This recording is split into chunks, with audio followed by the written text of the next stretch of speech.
केतन अग्रवाल हत्या प्रकरणाच्या खटल्यात आता एक नवा ट्विस्ट आलाय।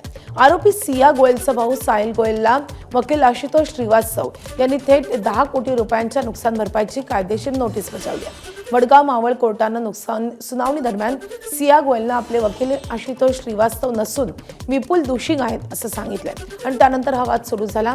आशुतोष श्रीवास्तव यांना सियाचं अधिकृत वकीलपत्र मिळालं नव्हतं, मात्र ते माध्यमांसमोर येऊन सियाची बाजू मांडत होते।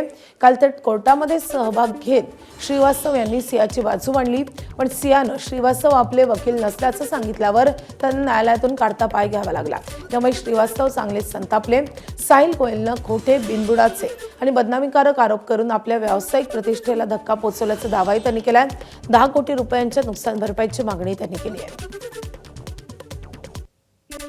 कहना चाहेंगे, कई आरोप लग रहे थे, सिर्फ पासपोर्ट वाला मुद्दा सिर्फ बता दीजिए। कुछ नहीं,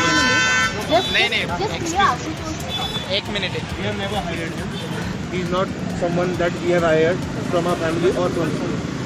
What he is claiming, I know nothing about it. आम्ही त्यांना ऑलरेडी लीगल नोटीस पाठवलं आहे की त्यांनी जे सांगितलं आहे की असं झालं तसं झालं, आम्हाला माहिती नाही किंवा आम्हाला थ्रेट येतोय, तर मी स्ट्रिक्टली सांगितलं आहे, चॅलेंज करतोय आणि मी सांगतोय की तुम्ही हे प्रूव्ह करा की तुम्ही जे सांगताय ना की तुम्हाला थ्रेट झाला, काय झाला, असं झाला तसं झाला, तुम्ही प्रूव्ह करा, तुम्ही you are under strict proof, नाहीतर आम्हाला जे काही लीगल ॲक्शन्स घ्यायचे ते आम्ही घेतोय आणि आम्ही घेणारच आहे, असं चालत नाही।